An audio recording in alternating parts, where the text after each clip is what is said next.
All right, you guys can have a seat.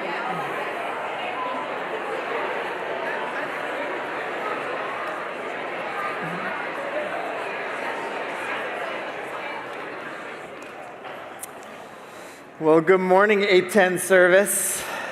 Good to see all of you guys. And I love the energy. It's awesome. If this is your first time here at Hill City, my name is John Wagler. I'm part of this team. And grateful that you're here and hope that this is a place that you can call home and connect with other people and connect with Jesus and grow in your faith. And this becomes your community. And just thankful that you're spending just a little part of your Sunday here with us. If you have been here for a little while, you've been seeing these stories that we've been playing almost every week now for months on end, and they never get old. We took a couple of week break, and this new batch is just so great. They've always been great, but they're so great. And so I want you to take a look at this week's story with Stephanie.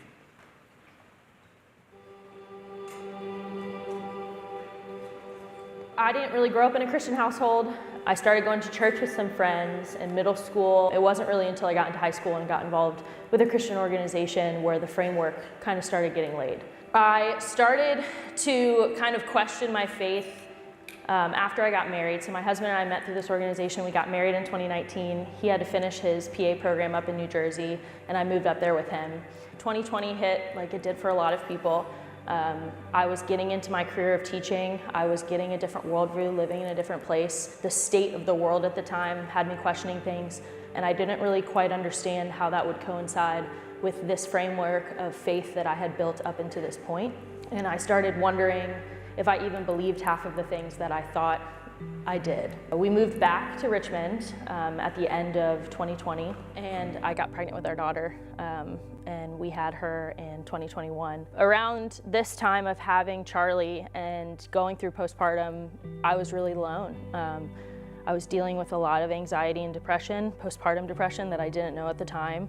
I started going to therapy, was not going to church, didn't really know how I felt about God in the midst of all of this. Just felt really isolated. We didn't have a strong friend group, we didn't have a strong community, and around this time we ended up going to a birthday party for a friend, and we reconnected with the Regenballs, who go to Hill City, and invited us to go with them one Sunday, and my husband and I had been thinking about going to church again. And I joke all the time that the podcast is what sold me on Hill City, but it truly is, because we got our new member little cookie butter and pamphlet, and the podcast was on there, and I started listening to it, and all of these things that I had felt very convicted about, of how do I fit loving people well and also having faith, they talked about in a very organic, open, blatant way, and I was just so intrigued. And I started asking questions, and that was new to me, because so much of the framework that I had laid in high school and the way my personality was you believe something and that's what you believe. You don't have questions.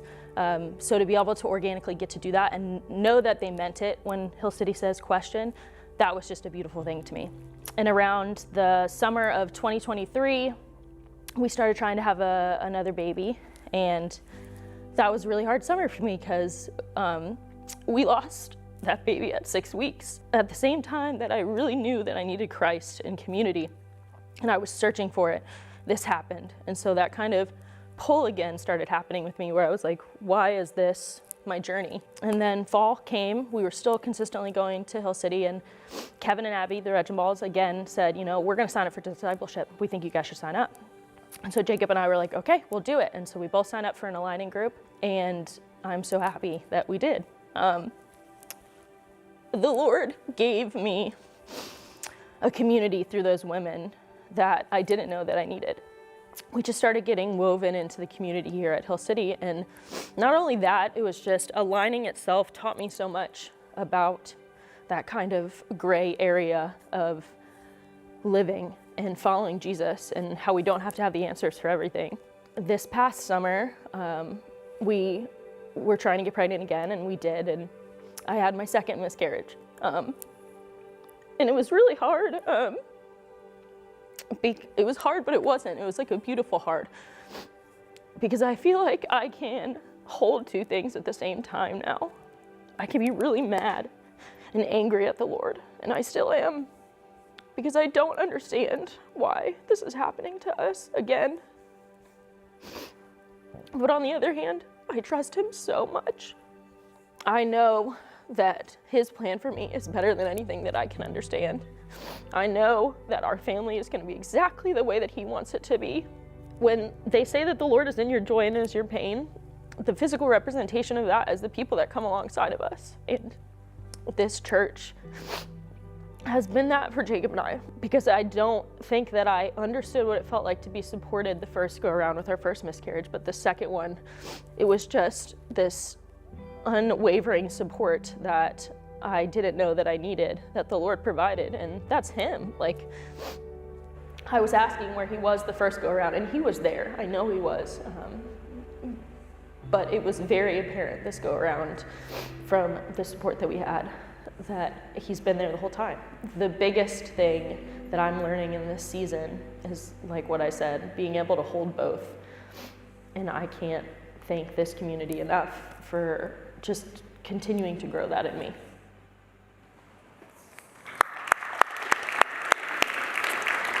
Such a beautiful story of community and what God can do in a grouping of people. And with that and that thought in mind, I do want to bring up one of the ways that we build community. There are multiple ways. This is one way. Our discipleship is one way. Community groups are another way. There's so many different ways. Bible studies. But one of the other ways that we build community here is with things like All-In Weekend, which are happening next week. And this coming Friday and Saturday. It's a time where we just commit some time together, and we commit time to so many other things in our lives, right? And sometimes people are like, oh, it's a lot, Friday night, and it's multiple hours on Saturday. I'm like, we do that with so many things in our lives. And this upcoming weekend, we'll do that. We'll gather here on Friday night for a time of just worship and prayer and communion together and building something within community and connected with one another. Then Saturday, we'll have workshops and some different things of fun and eating together. And again, building layers into the community of who we are to be all in and what God wants us to do. And so more stories like Stephanie's are taking place in our community of connection and supporting one another. And so we would love for you to be there this weekend. And you can scan the QR code in front of you on your seat or somewhere around you, or stop by the info area and they'll help you get signed up for that. That's coming up this weekend. We're in this series called I Am, and this is now the third week. And what it's trying to do is we're going to work into, starting next week, the I am statements that Jesus makes. You'll see all of those up there.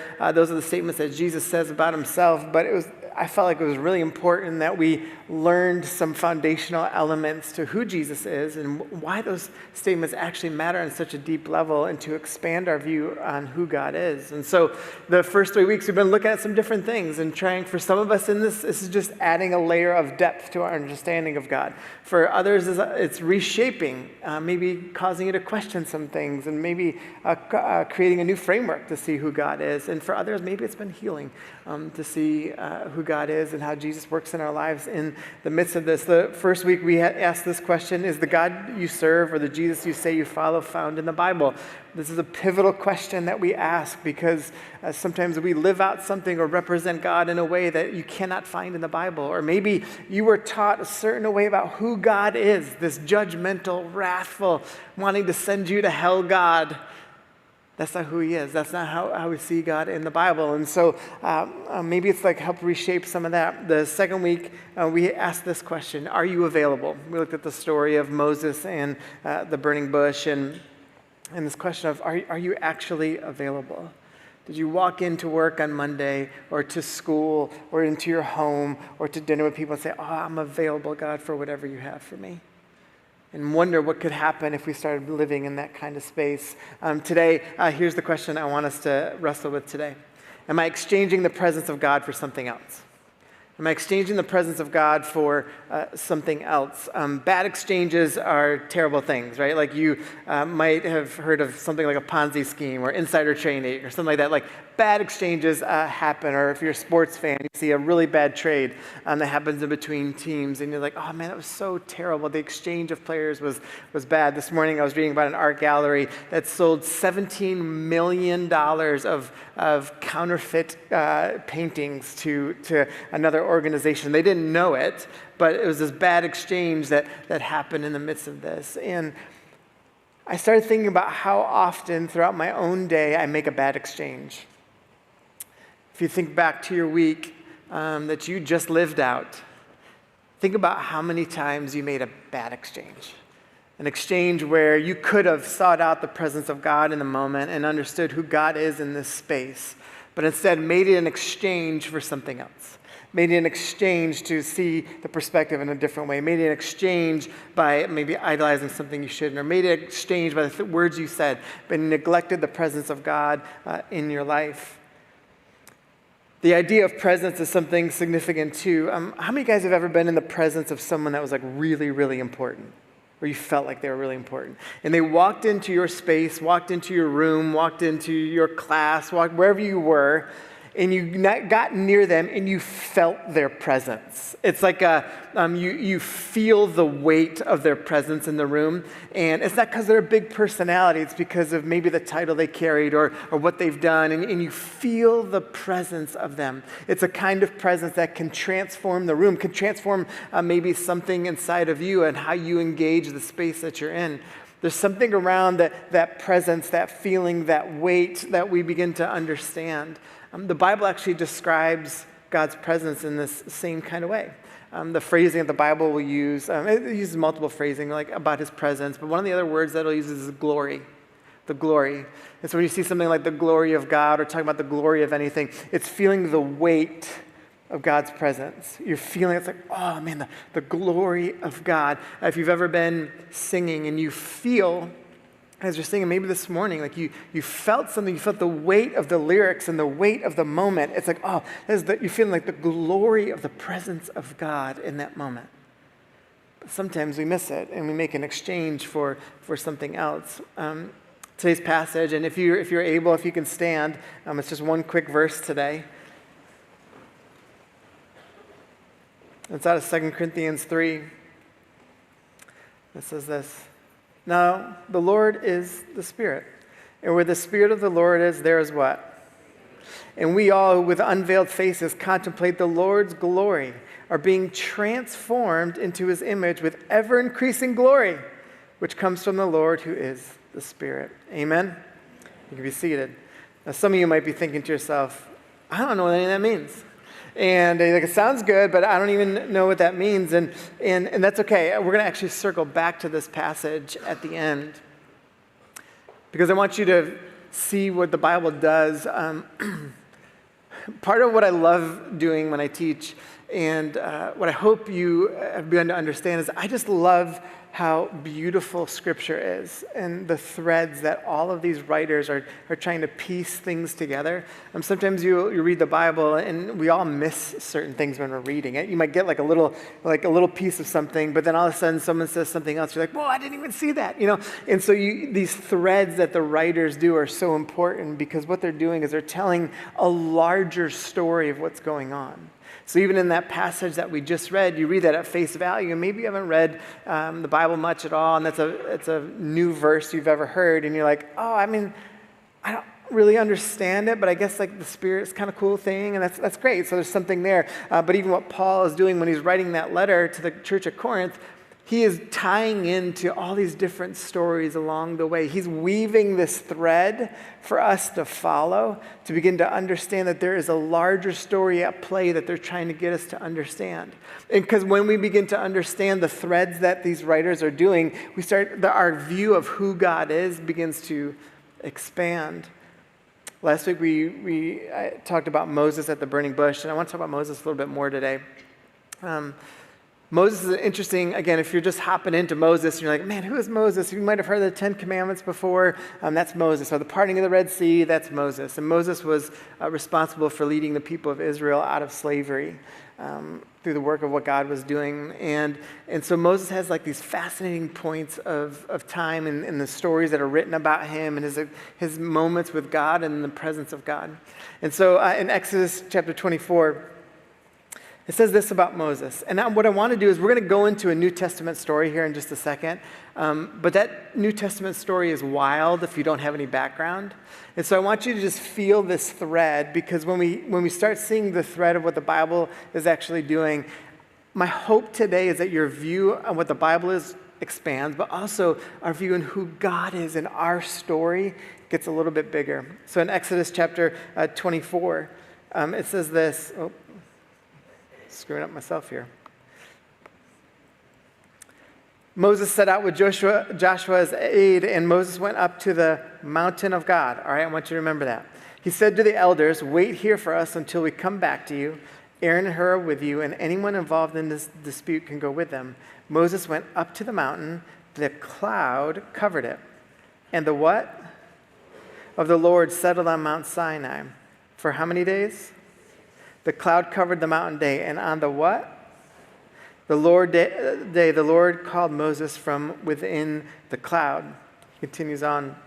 It says, to the Israelites, the glory of the Lord looked like consuming fire on top of the mountain. Then Moses entered the cloud as he went up on the mountain, and he stayed on the mountain for 40 days and 40 nights. Now, there's a lot here. Moses is with these Israelites, and he's trying to lead them. Again, they've come out of slavery, they've gone into the wilderness, and he's trying to lead them into this place called the Promised Land where God had said he would take them. And as they're in this process, as humans do, they begin to go their own way. And they're trying to figure out, they've had all these things in front of them that God has placed before them, and all these miracles, and they've been rescued from slavery, delivered from the evil hand of Pharaoh. And in the midst of all of that, they start turning back to their own way. And they make this exchange. They've got the glory of the Lord and this cloud and consuming fire that's leading them. They have this leader in Moses who's stepping in and having all these big moments with God, and the people are always like, I don't know. And it's like, well, hold on a second. Right before you is this like beauty of the presence of God, and all of this is right in front of you. And then as humans do, they make this exchange. And they're like, I don't know. I mean, that's cool that we got delivered from slavery. Man, that was awesome when you parted the Red Sea. That seemed like pretty neat. But I kind of also liked it when we were in Egypt, and even though we were enslaved, we had honey for our bread. That was pretty cool. And so you start seeing we make these like ridiculous exchanges sometimes. I mean, think about this. Part of your story is God has delivered you and saved you from sin, but how often do you make an exchange to go back to something? And you look back at your life and you're like, I cannot believe I made that exchange during that season of my life. Knowing the God of all creation loved me so well, the reality of Jesus dying on the cross for me, the forgiveness of my sin, and yet I keep going back to something and making this exchange. What happens in those moments? We've forgotten the presence of God. We've exchanged him for something else. And so we're no different than like what these Israelites were doing. And so what ends up happening is Moses goes up to the mountain and he has this conversation with God, and God starts giving him all these directions. He's like, hey, Moses, here's what I want you to do. I want you to build this thing called the tabernacle or shelter that will house my presence. And God was so particular about the details, the very specific dimensions, the type of curtains and fabric that would be used, and what the floor would be like, the jewels that would be there, who could go in and out of all of these different spaces, the type of wood, and how to build it. And God was like very particular about his place. He was particular about what would house his presence. He was particular about every little detail. And I want you to remember that he was particular about every little detail. Because soon we're going to talk about how you can house the presence of God. And how God is very concerned about every little detail about who you are and why it matters. And is concerned for you. And so he says, Moses, hey, this is the way I want you to do it. And then here's what else I want you to do. I want certain people can only come into certain places of this tabernacle that houses my presence. And one of them was the high priest. And the high priest would wear this like interesting garment and this breastplate. And then he would be dressed in all white. And so all these instructions are laid out for Moses and his people. And what's interesting is then he has these people start building the tabernacle. And the Bible says that these people were filled with the Holy Spirit. They were filled with the glory of God, filled with the presence of God. And so as they began to build, it was something really interesting that maybe we gloss over sometimes. That part of the beauty of creativity and art is that it ushers us into the transcendence of who God is. And so even sometimes when you see something like when the education system is like, hey, we're going to do away with art. And you're like, no. Like this is a part of like that allows us to experience the creativity and wonder and awe of who God is and usher us into the transcendence through the presence of God. When I was going through this section and reading through Exodus, I wrote this question down. Is it possible you can't find purpose in your work, creativity, artistry, talents, and abilities because you are doing it without his presence?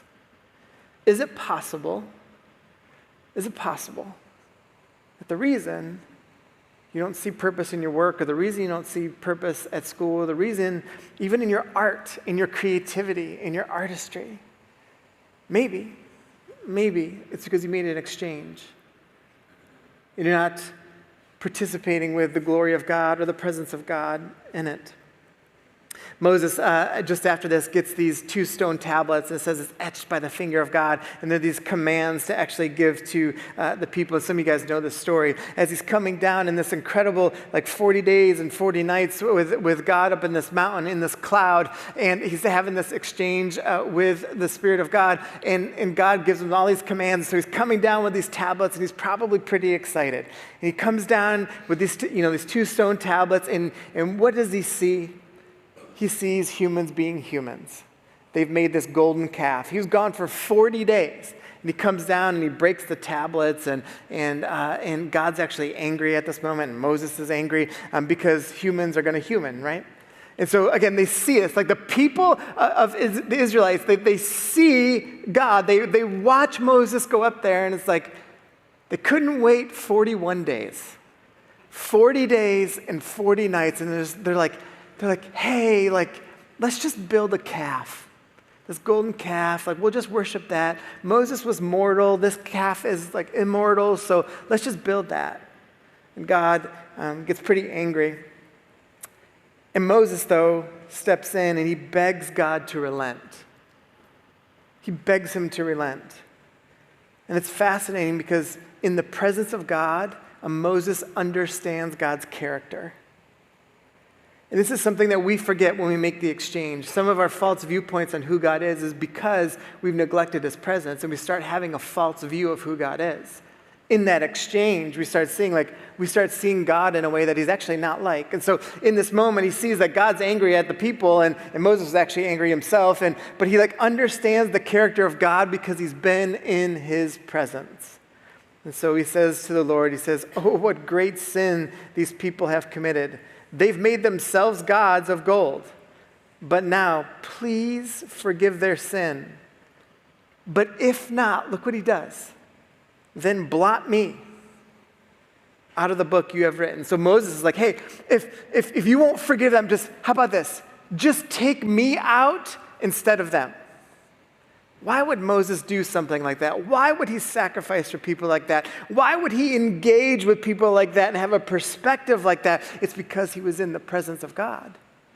And he was willing to say to God, hey, I get it. Man, they really messed up, but I know your character, and in your presence, I know who I am. And listen, I'm good, so I want them to be good. I would rather sacrifice myself for them.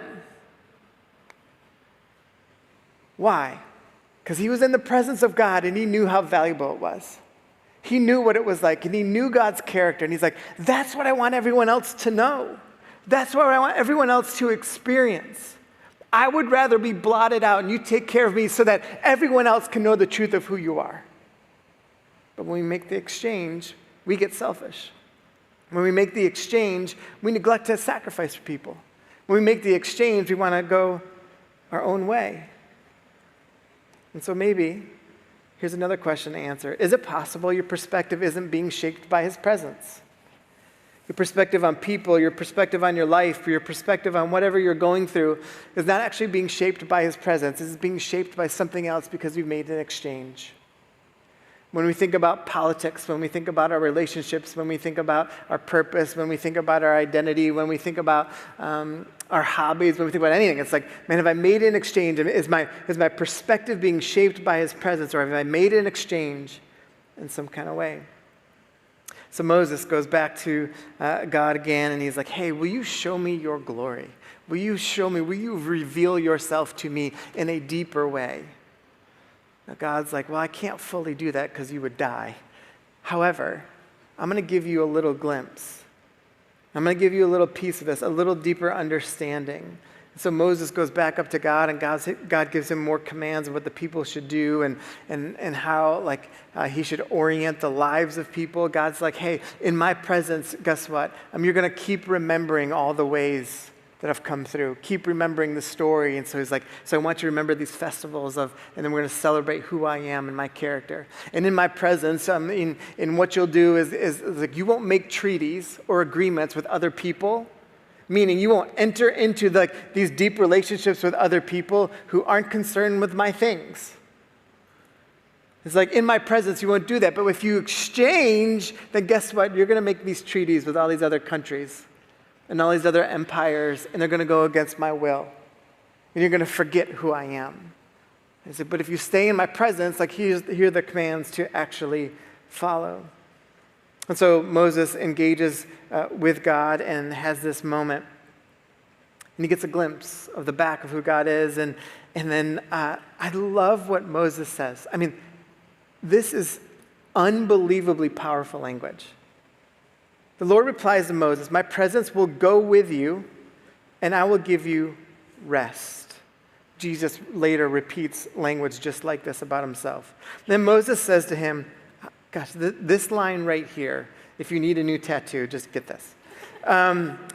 If your presence does not go with us, do not send us up from here. Meaning, I am not moving. We are not moving without your presence.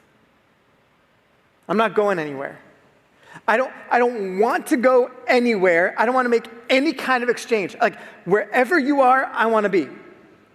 And I don't want to go anywhere else except for wherever your presence is. Can you imagine if that's the life we kind of live?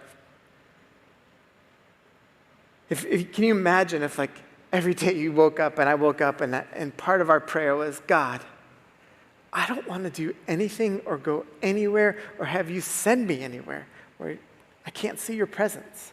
I can't know your presence.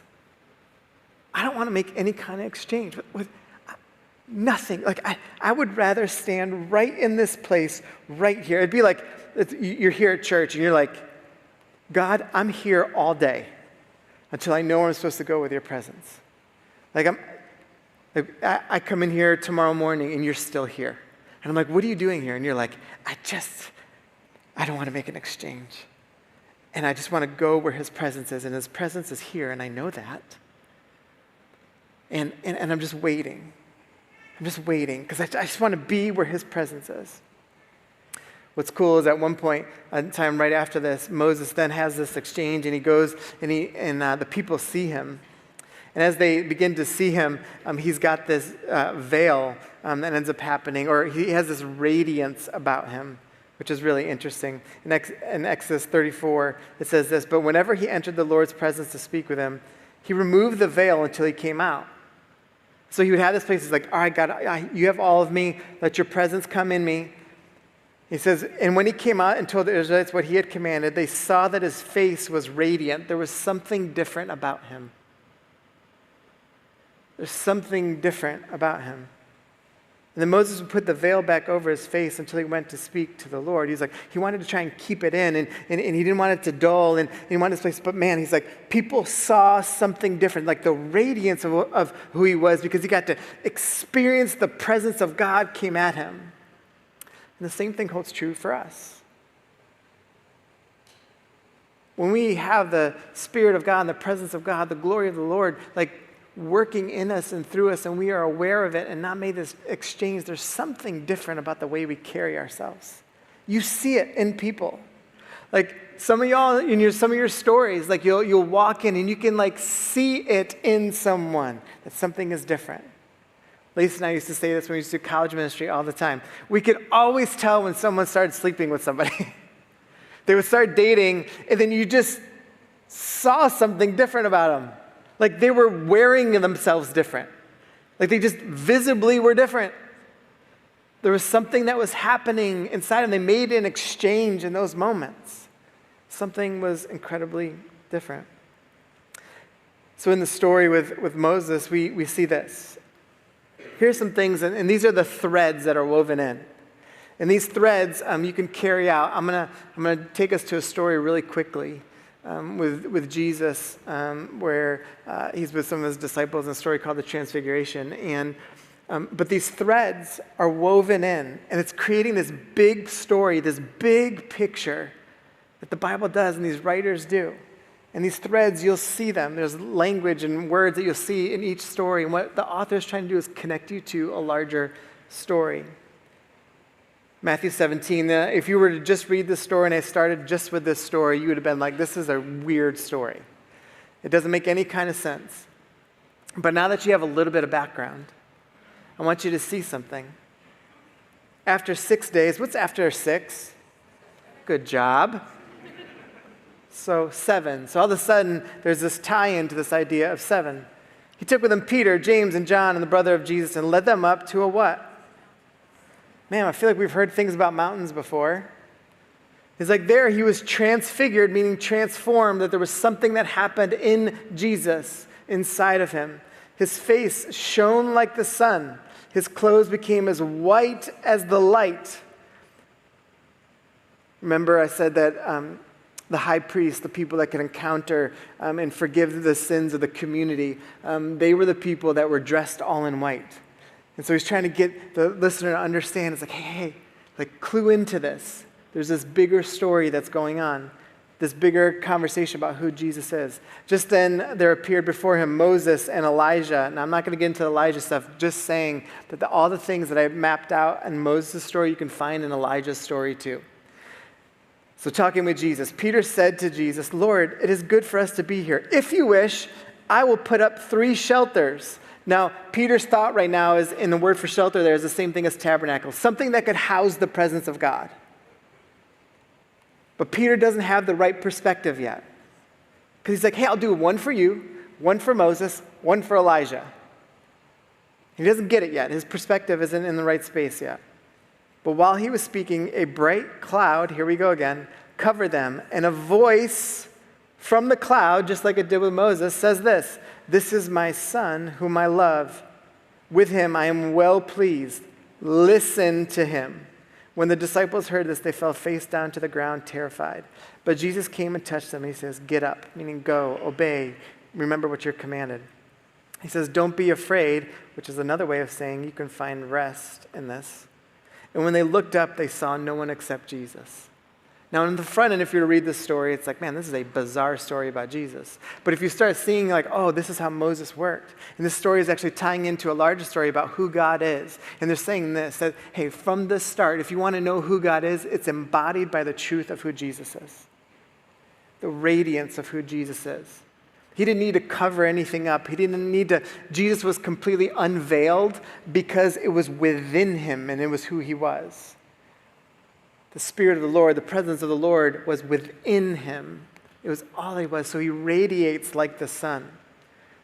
There's something so different about who Jesus is. You've got the mountain of God. You've got the seventh day. You've got the radiance. You've got the cloud. You've got the presence. You have the voice of God. You have rest. You have all these different things layered in. And the author's trying to get us to understand, hey, this whole story ties into a larger story.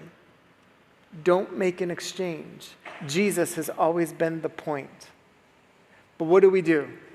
We make an exchange and we take Jesus out of everything. We make this exchange. It's like, no, keep Jesus at the center of everything. So if you want to see your job, your creativity, your talent, your relationships, your sexuality, your finances, your political perspective, your community engagement, your perspective through suffering, and the awareness of beauty, then keep Jesus at the center of it. Don't make an exchange. Look what Jesus says about himself. He says, "Now this is eternal life," meaning this is what heaven on earth looks like. "That they know you, the only true God, Jesus Christ, whom you have sent. I have brought you glory on earth by finishing the work you gave me to do. And now, Father, glorify me in your presence with the glory I had before the world began." Meaning, man, this has all been about Jesus from the start. Don't make an exchange in your life with something else besides him. So it didn't just end there, though. The thread continues, and the story continues, now moves to us. It moves to the people as the church begins, and Paul writes these letters to the early church. He says, "Don't you know that you yourselves are God's temple, and that God's Spirit dwells in your midst? Did you wake up this morning, look at the mirror and say, remember, you are God's temple? The Spirit of the Lord lives in you. Or did you make an exchange? The presence of God is with us. Or do we make an exchange? Or look what Paul says in another letter. He writes this: therefore, since we've been justified through faith, we have peace with God through our Lord Jesus, through whom we have gained access by faith into grace in which we now stand. And we boast in the hope of the glory, the presence, the weight, the reality, the transformation of who God is. Not only so, but we also glory in our sufferings. That's what Stephanie was talking about. She made a comment and she said, this was beautifully hard. What was she saying there? She's saying this: there's glory in the sufferings. Not that the suffering is good, but that we can experience the presence of God within it. And when we do, we neglect making this exchange and allowing the suffering to dictate our perspective. We begin to allow the glory of the Lord, the presence of God, to shape how we see everything. Because we know suffering produces perseverance, character, character, hope. Hope does not put us to shame because God's love has been poured into our hearts through the Holy Spirit. So I want to go back to this passage that we started with. Now the Lord is Spirit. Where the Spirit of the Lord is, there is what? Unless you make an exchange. If you want freedom, don't make an exchange. Like, I want the presence of the Lord. This has always been the case for every human, ever. And we all with unveiled faces, meaning you don't have to hide anything. You don't have to filter anything. It's like, no, that the presence of the Lord dwells within me, and I want that to what's shining all around me. It won't if we make an exchange. It will if we're willing to rest in His presence and understand what's before us. And so the Lord's glory being transformed into His image with ever-increasing glory. And I love this part because here's what this means right here. You can get more and more of His presence. You're not tapped out. More and more of His presence. Can you imagine where you're at right now?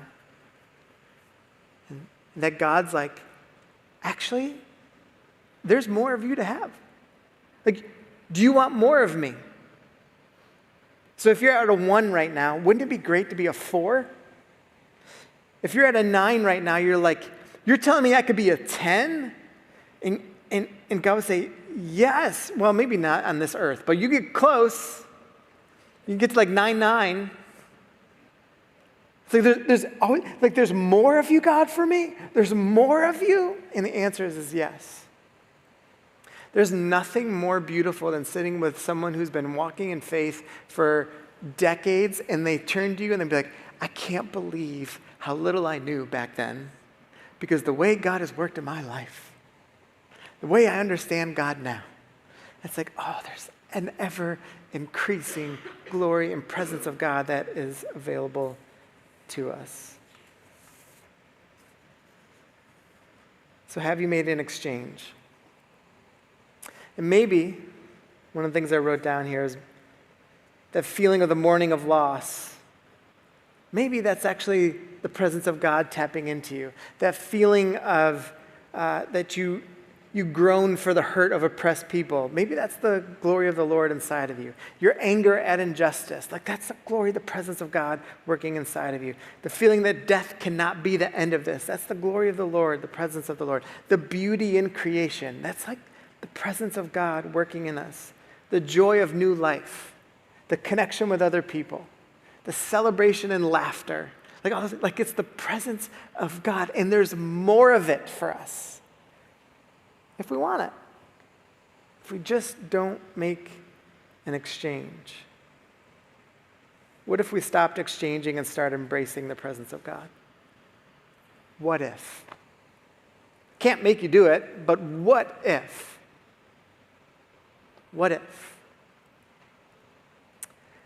I want to end today with, I'm going to have you just sit with us for just a second, and then we're going to walk around and take communion. Laura, you can come up and play. Why don't you just bow your heads for just a second?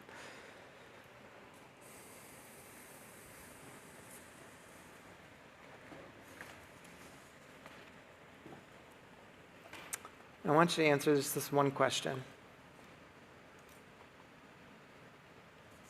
Where have I made an exchange for something else other than the presence of God?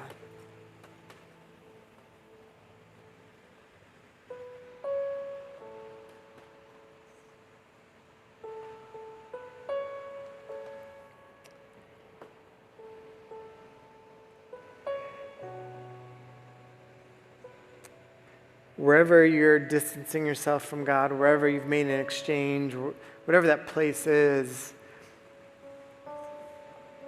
here's the beauty of what you're going to do here in just a second as you walk and take communion. What that represents is Christ's body being broken for you, his blood being shed for you. That he's not ever going to forsake you. His presence is with you. He suffers with us.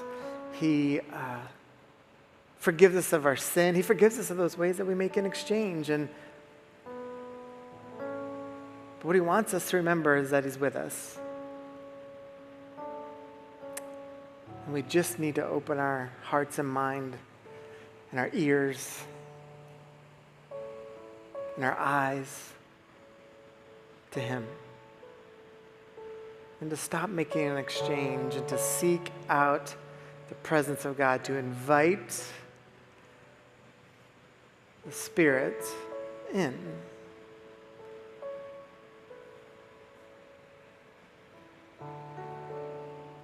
Here's what I'd like you to do. I'd like everyone to stand, and you don't have to take communion if you don't want to, but you can start walking around to the communion stations, and here's what I want you to do. The person at the stand is going to say this to you. They're going to hand you the bread, and they're going to have the juice there, and they're going to hand it to you, and then they're just going to make this simple statement that Jesus is with us.